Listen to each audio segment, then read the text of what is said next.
माहितीपूर्ण खात्रीशीर बातम्यांसाठी सबस्क्राइब करा अविरत वाटचाल न्यूज। नोटिफिकेशनसाठी बेल आयकॉनवर क्लिक करा। लाईक करा, कमेंट करा, शेअर करा। अविरत वाटचाल।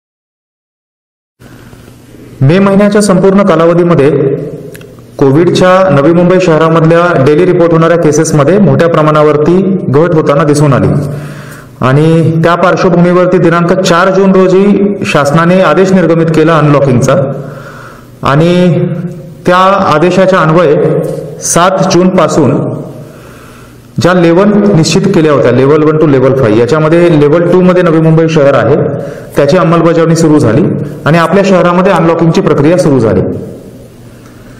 या अनलॉकिंगच्या माध्यमातून फार मोठ्या प्रमाणावरती रिलॅक्सेशन लॉकडाऊनला देण्यात आले। दुकाने सुरू करण्यात आली, रेस्टॉरंट सुरू करण्यात आले, त्याचबरोबर मॉल, मूव्ही थिएटर सर्व ऑलमोस्ट आस्थापना ज्या आहेत त्या बऱ्या प्रमाणामध्ये सुरू झालेल्या आहेत। मात्र या एका बाजूला आपण जेव्हा सुरू केल्या त्याच वेळी त्याच्या अनुषंगाने मार्केटमध्ये होणारी गर्दी पण वाढताना दिसली, मोठ्या प्रमाणे लोक बाहेर पडताना दिसत आहेत आणि आता पुन्हा एकदा अशी परिस्थिती आलेली आहे मार्केटमधली गर्दी जर बघितली की तिसरी लाट येणार ती एकंदर लोकांचं आत्ताची वर्तणूक जर बघितली तर असं तर नाही ना की आपण तिसरी लाट लवकर व्हावी किंवा लवकर यावी याची आपण या ठिकाणी काहीतरी तयारी करतो। तिसऱ्या लाटेच्या बाबतीमध्ये फार मोठ्या प्रमाणामध्ये सध्या मीडियामध्ये व्हॉट्सअपवरती अनेक ठिकाणी चर्चा होताना दिसतात। अनेक एक्सपर्ट विविध प्रकारे आपलं ओपिनियन मांडतात। अनेक लोकांची अशी विशफुल थिंकिंग आहे, थेरी आहे की तिसरी लाट येणार नाही, जरी आली तरी त्याची तीव्रता कमी राहील। मात्र जर एम्पिरिकल एव्हिडन्स ज्याला म्हणलं जातं म्हणजे जगभरामध्ये आतापर्यंत व्हायरसचा अनुभव इतर सर्व देशांमध्ये ज्या पद्धतीने आलाय तो जर बघितला तर there is no reason why third wave would not come. Only question is की थर्ड वेव्हची इंटेन्सिटी किती राहील आणि त्यातनं होणारं डॅमेज किती राहणार। कारण आज देशामध्ये जगामध्ये पूर्ण जगभरातला स्टॅटिस्टिक्स जर आम्ही अनालिसिस करून पाहिलं असा एकही देश नाही ज्याच्यामध्ये दुसरी लाट झाल्यानंतर व्हायरसचं इन्फेक्शन ऑलमोस्ट शून्यापर्यंत आलं, असं एकही देश नाही। आज आपण इस्रायलचं उदाहरण पाहतो जगभरामधल्या अनेक देशांमध्ये जी एक सक्सेस स्टोरी म्हणली जाते।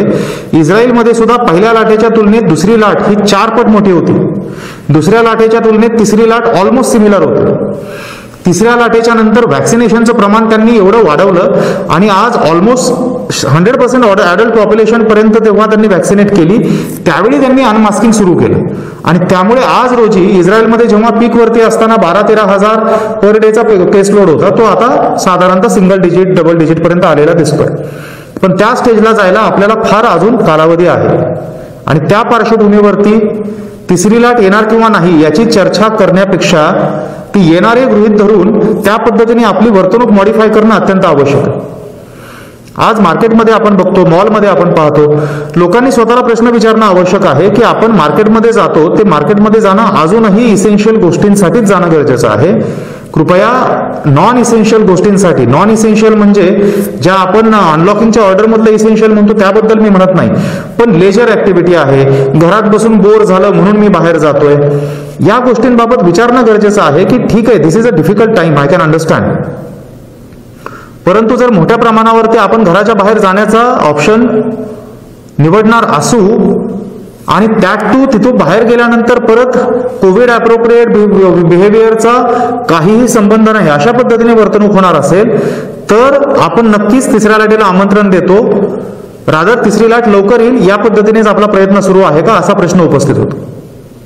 त्यामुळे महानगरपालिकेच्या वतीने प्रयत्न केले जात आहेत. आपण मॉलमध्ये सुद्धा विकेंडला अँटीजन वगैरे सुरू केलेत, याच कारणामुळे सुरू केलेले, जेणेकरून फुटफॉल तिथला आहे तो मर्यादित राहावा. माझं सगळ्या नवी मुंबई शहरातील नागरिकांना विनंती आहे की कृपया घराबाहेर पडताना कायम हा डोक्यामध्ये विचार असणं गरजेचं आहे की आपण जे बाहेर पडतोय त्यावेळी first of all Covid appropriate behaviour, सगळ्यात इम्पॉर्टंट आहे मास्किंग. मास्कअप म्हणून आपण नवीन कॅम्पेन सुरू केलेला आहे. पब्लिक प्लेसेसमध्ये जाताना double masking is very important. Cotton mask जर आपण वापरत असू तर cotton mask, single mask may not give the necessary protection, आणि त्यामुळे double masking is very important. त्यामुळे डबल मास्किंग करूनच आपण पब्लिक प्लेसला जावं. आणि कोविड अप्रोप्रिएट बिहेवियर मधला सगळ्यात महत्वाचा भाग आहे जो आपण हँड सॅनिटायझेशन आणि चेहऱ्याला हस्तस्पर्श न करणं, या गोष्टींचं अत्यंत काटेकोरपणे पालन करणं. आणि ही गोष्ट पालन होताना दिसत नाही बाय अँड लार्ज पॉप्युलेशनमध्ये. आणि त्यामुळे आपली व्हल्नरॅबिलिटी, आम्ही सोशल मीडियाच्या माध्यमातून हा पण मेसेज दिला होता, vaccinated or not, please don't take COVID lightly, follow COVID appropriate behaviour. ही बाब महत्वाची ठरते. थर्ड वेव्हची फार आपण चर्चा जेव्हा करतो त्यावेळी तिसरी लाट येणार हे गृहीत जरी धरलं आपण, तरी त्यासाठी आपल्याला काही तयारी करणं गरजेचं आहे. महानगरपालिकेच्या वतीने आम्ही फार मोठ्या प्रमाणावरती तिसऱ्या लाटेची तयारी केली आणि कालबद्ध पद्धतीने आम्ही ती करतोय. ज्या काही ऍक्टिव्हिटीज महानगरपालिकेच्या मार्फत चालू आहेत त्याला डेडलाईन आम्ही 31 जुलैची पकडलेली आहे. म्हणजे त्याच्यामध्ये आपण बेड अपग्रेडेशन करतोय, ऑक्सिजनची जी काय आपल्याला पर्याप्त सुविधा उपलब्ध करायची ती आहे, मॅनपॉवरचं ट्रेनिंग आहे, त्याचबरोबर इतर ज्या आपल्याला अनुषंगिक ऍक्टिव्हिटी आहेत बेड अपग्रेडेशनच्या सोबतच, त्या सर्व ऍक्टिव्हिटीज आपल्याला 31 जुलैपर्यंत पूर्ण करायच्या. ह्या गृहीतकानुसार आम्ही सर्व प्लॅनिंग केलेलं आणि एक्झिक्युशन त्या पद्धतीने होईल असं पाहत आहोत. पण हे झाली जर तिसरी लाट आली तर त्याच्यानंतर ज्या सुविधा आपल्याला लोकांना प्रोव्हाइड करायच्या त्याची तरतूद. तिसऱ्या लाटेची इंटेन्सिटी कमी करण्यासाठी आपण काहीच करू शकत नाही का? डेफिनेटली करू शकतो. आपल्या हातामध्ये तिसऱ्या लाटेची तीव्रता कमी करण्याचं एक सर्वात महत्वाचं साधन आहे व्हॅक्सिनेशन. आणि ह्या व्हॅक्सिनेशनचा जर आपण योग्य पद्धतीने आतापासून प्लॅनिंग करून मॅक्झिमम पॉप्युलेशन जर व्हॅक्सिनेट केली तर आय एम व्हेरी कॉन्फिडंट की आपल्याला व्हॅक्सिनेशनच्या माध्यमातून तिसऱ्या लाटेची तीव्रता कमी करण्यामध्ये फार मोठ्या प्रमाणावरती मदत होऊ शकते. परंतु एका बाजूला जेव्हा आपण व्हॅक्सिनेशन वाढवण्याची चर्चा करतोय की जास्तीत जास्त लोकांपर्यंत व्हॅक्सिन घेऊन जाण्याचा प्रयत्न करतोय, आपल्याला कल्पना आहे 45+ एज मध्ये व्हॅक्सिनेशन आपण पूर्वीपासून करत तर होतोच. आता शासनाच्या निर्देशानुसार 30+ पॉप्युलेशन आपण आता खुली केलेली आहे. काही दिवसांनी 18+ पॉप्युलेशन पण खुली होऊ शकेल. मात्र एका बाजूला आपण व्हॅक्सिनेशन जास्त व्हावं यासाठी नवीन नवीन सेंटर ओपन करतोय, व्हॅक्सिनेशनचे क्रायटेरिया रिलॅक्स करून जास्तीत जास्त लोकांच्या घराजवळ जाऊन व्हॅक्सिन करण्याचा प्रयत्न करतोय. त्याच वेळी असं दिसतंय की जेव्हा आपली दुसरी लाट पीक वरती होती मार्च आणि एप्रिल महिन्यामध्ये, त्यावेळेचं साधारण चित्र सर्व नागरिकांच्या लक्षात असेल की आपल्या व्हॅक्सिन सेंटरच्या समोर रांगा लागलेल्या असायच्या. आय रिमेंबर की ज्या सेंटरला 100 व्हॅक्सिन डोसेस आहेत त्या ठिकाणी 300 लोक सकाळी 7 वाजल्यापासून रांग लावून बसायचे. कारण त्यावेळी केसेस जास्त निघत होत्या, त्यावेळी काही दुर्दैवी मृत्यू होते, त्याची संख्या जास्त होती. आता एक ह्युमन सायकोलॉजी अशी झालेली आहे की ज्यावेळी केसेस जास्त आहेत, होणाऱ्या घटना मृत्यू ज्या जास्त आहेत, त्यावेळी लोक पॅनिक होतात आणि व्हॅक्सिनेशनला जास्त येतात. आता केसेस कमी झाल्या, जे काही दुर्दैवी मृत्यूच्या घटना होत आहेत त्या कमी झाल्या, तर लोकांना सगळं आलबेल असल्याप्रमाणे वाटतंय आणि ही फार मोठी घोडचूक लोकांच्या मार्फत केली जाते. आज सेंटर्स वाढलेले आहेत, व्हॅक्सिनचे डोसेस अवेलेबल आहेत, व्हॅक्सिनेशन सेंटरला गर्दी नाही. आणि त्यामुळे व्हॅक्सिन घेण्यासाठी जी एलिजिबल पॉप्युलेशन आहे, बाय द वे आपण 100% पॉप्युलेशन अजून कव्हर नाही केलेली आहे. मी वारंवार संवाद साधताना आपल्याशी एक नमूद केलेलं आहे की कुठल्याही होणाऱ्या 100 डेथमध्ये ज्या 80 डेथ होतात त्या 50+ पॉप्युलेशनच्या असतात. त्यामुळे आपलं नॅचरली तिसऱ्या लाटेच्या पूर्वी आपलं एक उद्दिष्ट आहे की 50+ पॉप्युलेशन पूर्ण कव्हर करणं. आपल्या शहराची ऍडल्ट पॉप्युलेशन साधारणतः 10,80,000 आहे. त्याच्यापैकी 45+ पॉप्युलेशन 45 पेक्षा जास्त वयोगटातली लोकसंख्या 4.5 लाख आहे.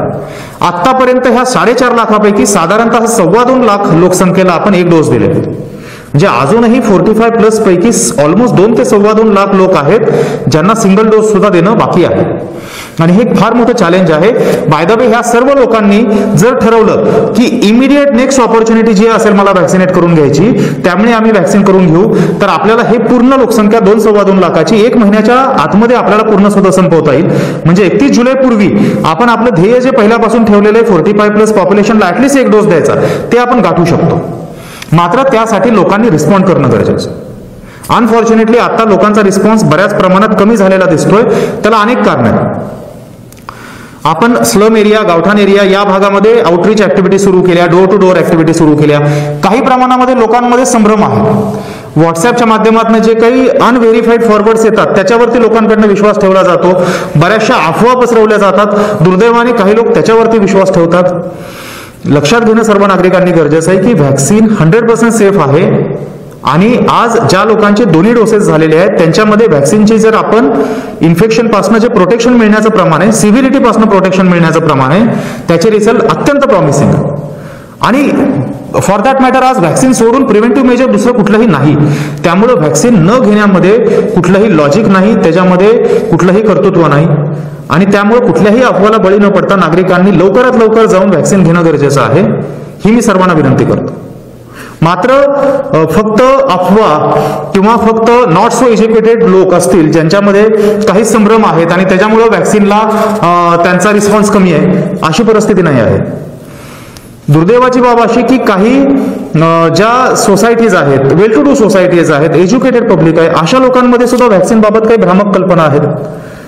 व्हॅक्सिनच्या बाबत बोललं जातं की आज मार्केटमध्ये जे 2 व्हॅक्सिन अवेलेबल आहेत त्याच्यापैकी हे व्हॅक्सिन चांगलं की ते चांगलं, याची इफिकसी किती, त्याची किती, त्याच्यापैकी कुठलं चांगलं. आता असं करतो की एवढे दिवस थांबलोच आहे, आता स्पुटनिक येईल मग स्पुटनिक घेऊ. अशा पद्धतीने लोकांच्या मनामध्ये संभ्रम आज आहे. नागरिकांनी लक्षात घेणं गरजेचं आहे की आपण कुठलं व्हॅक्सिन घ्यायचं किंवा 2 व्हॅक्सिन कुठलेही आपण कम्पेअर करतो त्यावेळी आपण तांत्रिक ज्ञानाच्या आधारावरती ती कंपॅरिझन करतोय का फक्त गट फिलिंगच्या आधारावरती करतोय.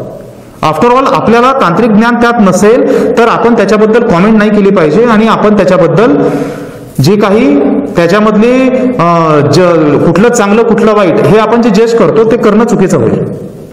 इफिकसी रेट बद्दल फार आपण चर्चा झालेली आहे की एखादं व्हॅक्सिन आहे त्याची इफिकसी 90%, 80%, एखाद्याची 65% किंवा 70% आहे. आणि या इफिकसी रेटच्या आधारावर सर्वसामान्य व्यक्ती डायरेक्ट बोलते की याची इफिकसी जास्त म्हणजे ते चांगलं आणि याची इफिकसी कमी म्हणजे त्याचं कमी. बाय द वे इफिकसी म्हणजे काय हे लक्षात घेणं गरजेचं आहे. आज कोविडचे जे व्हॅक्सिन आहेत, फॉर दॅट मॅटर कुठल्याही व्हॅक्सिनची इफिकसी ही त्यांच्या ट्रायल, जे कोविडचे व्हॅक्सिनचे ट्रायल घेतले जातात त्या ट्रायलच्या आधारावरती ठरवली जाते. अजूनही कोविड व्हॅक्सिनचा इम्पेरिकल व्हॅक्सिनेशन झाल्यानंतरचा डेटा इफिकसीचा कुठल्याही व्हॅक्सिनचा फार मोठ्या प्रमाणावरती मार्केटमध्ये आलेला नाही. त्यामुळे ज्या काही इफिकसीज आहेत त्या सर्व ट्रायल फेज मधल्या इफिकसीज आहेत. एखाद्या व्हॅक्सिनची इफिकसी 80% किंवा 90% आहे म्हणजे 100 लोकांना जर व्हॅक्सिन दिलं तर 80 किंवा 90 लोकांना होणार नाही, उरलेल्या 10 किंवा 20 लोकांना होईल असा त्याचा अर्थ नाही. इफिकसी 80 किंवा 90% याचा अर्थ एखाद्या व्यक्तीला व्हॅक्सिन दिल्यानंतर त्याला 80 किंवा 90% प्रोटेक्शन गॅरंटेड मिळेल, 10 ते 20% चान्सेस कमी आहे, हा त्याचा अर्थ झाला.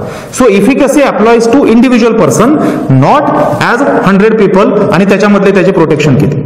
आणि असा जर विचार केला तर कुठलेही 2 व्हॅक्सिन आपण कम्पेअर केले ज्याची 80% इफिकसी आणि ज्याची 65% इफिकसी आहे, आज ज्याची 65% इफिकसी आहे त्या व्हॅक्सिन मध्ये सुद्धा 65% प्रोटेक्शन आपल्याला मिळण्याची त्या ठिकाणी शाश्वती आहे. आणि काही केसेसमध्ये मात्र ते पर्सेंटेज कमी होऊ शकेल. मात्र याच्या पुढे जाऊन एक महत्वाचा मुद्दा लक्षात घेणं गरजेचं आहे. ही इफिकसी जी म्हणली जाते ही इफिकसी व्हॅक्सिन दिल्यानंतर तुम्हाला त्या कोविडच्या एक्सपोजर नंतर कोविडचं इन्फेक्शन होईल का या कारणाची ती इफिकसी आहे. बाय द वे कुठल्याही 2 व्हॅक्सिनच्या इफिकसी जर आपल्याला कम्पेअर करायच्या असतील तर त्या दोन्ही व्हॅक्सिनच्या ट्रायल ज्या झालेल्या आहेत ह्या ट्रायल एकदम सिमिलर सर्कमस्टन्सेसमध्ये होणं अपेक्षित असतं. कशा झाल्यात किंवा नाही हे पण पाहणं गरजेचं आहे. आज प्रत्येक व्हॅक्सिनची ट्रायल वेगवेगळ्या प्रकारे झाली आहे. एक तर वेगवेगळ्या देशांमध्ये झालेली असेल, वेगवेगळ्या लोकांवरती झालेली असेल, वेगवेगळ्या कालावधीमध्ये झाली असेल. जर 2 पीक मधला जो पिरियड असतो ज्यावेळी कर्व एकदम बॉटमला असतो त्या काळामध्ये व्हॅक्सिन तुम्ही जर केली ट्रायल आणि त्यावेळी नॅचरली एक्सपोजरचे चान्सेस कमी आहेत, it is very much possible की त्याची इफिकसी जास्त दिसेल.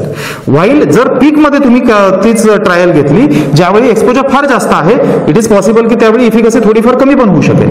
त्यामुळे no 2 vaccines should be compared on the basis of efficacy unless the trials happen in strictly similar circumstances. ही बाब फार महत्वाची ठरते. आणि दुसरी महत्वाची बाब, इफिकसी जी आहे ती इफिकसी फक्त तुम्हाला कोविडचं एक्सपोजर झाल्यानंतर कोविड येईल का या गोष्टीबद्दल कॉमेंट करते. दुसरी सर्वात महत्वाची बाब आहे, जर कोविड झाला तर तो कोविड किती सिरियस होणार आहे, किती सिव्हिअर होणार आहे, हॉस्पिटलायझेशन होईल किंवा नाही, कॉम्प्लिकेशन होतील किंवा नाही, आणि काही केसेसमध्ये अनफॉर्च्युनेट डेथ होईल का नाही. ह्या जर वेगवेगळ्या स्टेजेस बघितल्या तर हॉस्पिटलायझेशन, क्रिटिकॅलिटी आणि डेथ अवॉइड करण्यामध्ये ऑलमोस्ट सगळी वॅक्सिन ऑलमोस्ट 100% इफेक्टिव्ह आहेत. त्यामुळे इफिकसी जी आहे ती फक्त तुम्हाला कोविडचं एक्सपोजर झाल्यानंतर कोविड होईल का नाही याची आहे. व्हाईल व्हॅक्सिनेशनचा पर्पज हा फक्त कोविड पासून तुम्हाला होऊ नये, इन्फेक्शन पासून प्रोटेक्शन हा नसून, कोविड झाल्यानंतर त्याच्यामध्ये कुठलीही सिव्हिरिटी व्हायला नको, त्याच्यामध्ये कॉम्प्लिकेशन व्हायला नको, आणि सर्वात महत्वाचं कोविडमध्ये ज्या डेथ होत आहेत त्या डेथ व्हायला नको, या कारणामुळे वॅक्सिन दिलं जातं. आणि त्याच्यामुळं असं म्हणलं जातं, the best vaccine available in the market right now is the one which is offered to you. आज जे वॅक्सिन मार्केटमध्ये आहे त्यापैकी सगळ्यात चांगलं वॅक्सिन ते आहे जे तुम्हाला आज मिळतंय, आज हातात आहे ते सोडून आपण दुसऱ्याची वाट बघत बसलो, आणि दरम्यानच्या काळामध्ये जर इन्फेक्शन झालं तर you don't know how your body is going to respond to the virus. आणि त्याच्यामुळं माझी सगळ्या नागरिकांना विनंती आहे, ह्या टेक्निकॅलिटी जे आहेत ह्या टेक्निकॅलिटी एक्सपर्टना चर्चा करण्यासाठी आहेत. शासनाने विचारपूर्वक वॅक्सिन मार्केटमध्ये आणलेले आहेत. सर्व वॅक्सिनचे जे हेल्थकेअर वर्करचे आता दोन्ही डोस दिल्यानंतर बराच कालावधी झालेला आहे, त्याचे जे रिझल्ट आलेले आहेत ते रिझल्ट सुद्धा फार प्रॉमिसिंग आहेत. या पार्श्वभूमीवरती कुठलाही संभ्रम मनामध्ये न ठेवता लवकरात लवकर आपल्या जवळच्या सेंटरवरती जाऊन वॅक्सिन घेणं गरजेचं आहे. महानगरपालिकेच्या वतीनं अनेक त्यामध्ये स्टेप्स घेतल्या जात आहेत. आपण दिव्यांग लोकांचं 18+ व्हॅक्सिनेशनचं स्पेशल सेशन आयोजित केले होते. आपण परदेशात शिक्षणासाठी जात आहेत त्यांचे सेशन आयोजित केले. क्वारी एरिया आहे, त्या क्वारी एरियातली लोक आपल्याकडे व्हॅक्सिन सेंटरला येणार नाहीत, म्हणून क्वारी एरियावर जाऊन त्यांचे काउन्सिलिंग करून तिथं त्यांना आपण व्हॅक्सिनेट करतोय. त्याचबरोबर ज्या स्लम एरियामध्ये आहे किंवा गावठाण एरियामध्ये लोकांचा रिलक्टन्स आहे येण्याचा, तिथे डोअर टू डोअर ऍक्टिव्हिटी मार्फत त्यांना कन्व्हिन्स करण्याचा प्रयत्न करतोय. आशांना आपण प्रति व्यक्तीच्या मागे 10 रुपये इन्सेंटिव्ह दिलेला आहे, जेणेकरून एखाद्या आशाने जर 10 लोक आणले व्हॅक्सिन करण्यासाठी एका दिवसात, तिला 100 रुपयाचं गॅरंटीड त्या ठिकाणी मानधन मिळणार आहे. अनेक प्रकारे आपण आयसी ऍक्टिव्हिटी प्रचार प्रसिद्धी करून लोकांपर्यंत पोहोचण्याचा आणि त्यांना व्हॅक्सिनसाठी घेऊन येण्याचा प्रयत्न करतोय. मात्र लोकांची पण जबाबदारी आहे की एक, आपण कृपया अत्यंत आवश्यक असेल तर घराबाहेर पडावं. हे पुढचे आपल्याला जो काही कालावधी असणार आहे तो डिफिकल्ट कालावधी आहे. असा संभ्रम कुणीही करायचा नाही की दुसरी लाट आता कमी झाली म्हणजे तिसरी येणार नाही. ऑलरेडी मागच्या काही दिवसांमध्ये केसेस वाढताना आपल्याला दिसत आहेत. तसं पाहायला गेलं तर जो आपला मागच्या एक साधारणतः 7 दिवसाच्या आकडेवारी बघितली तर there is a slight increase which was expected. कारण आपण शासनाचा 4 तारखेच्या आदेशापासून 7 तारखेपासून ओपनिंग अप सुरू केलंय, आणि बरोबर त्याच्यानंतर 10 ते 15 दिवसाच्या कालावधीमध्ये थोडासा इम्पॅक्ट दिसलेला आहे. Let us hope it is an aberration. Next 2 वीक्सचा डेटा जो आहे पुढच्या 2 आठवड्याचा, तो आपल्यासाठी फार क्रुशियल आहे. त्याच्या आधारावरती तो ट्रेंड आहे किंवा नाही हे आपल्याला कळून चुकेल. सो महानगरपालिकेच्या वतीने आम्ही पूर्ण ऑब्झर्व करतोय how the trend is going, आणि जर तसं काही आपल्याला जाणवलं तर इमिडिएट आपण त्याच्याबाबत ज्या ऍक्शन आहेत त्या सुरू करू. परंतु 2 गोष्टींबाबत मला नागरिकांचं सहकार्य हवंय. एक, घराच्या बाहेर पडायचं असेल तर double masking is very important. Covid appropriate behaviour in terms of hand sanitisation, चेहऱ्याला स्पर्श न करणं इज व्हेरी इम्पॉर्टंट. आणि दुसरी महत्वाची बाब, व्हॅक्सिनेशनच्या बाबतीत जर आपण एलिजिबल एज ग्रुपमध्ये असाल, कुठलाही मनामध्ये संभ्रम न ठेवता, the earlier the better. Please mind well the best vaccine available right now is the one offered to you. ह्या उक्तीनुसार आपल्याला जे वॅक्सिन मिळत असेल ते लवकरात लवकर करून घेणं गरजेचं आहे. झोन वॅक्सिन मधला पिरियड किती हा तज्ञांचा भाव आहे, ते तज्ञांना डिसाईड करू द्या. सिंगल डोसने सुद्धा आपल्याला काहीतरी प्रोटेक्शन मिळतंय आणि ऍटलीस्ट आपलं दुसऱ्या डोसचं काउंटडाऊन सुरू होतंय. त्यामुळे विलंब करू नका. व्हॅक्सिनेशनच्या माध्यमातून मला विश्वास आहे तिसरी लाट जरी आली तरी त्याची तीव्रता कमी करण्यामध्ये फार मोठ्या प्रमाणावरती आपल्याला यश मिळू शकतं.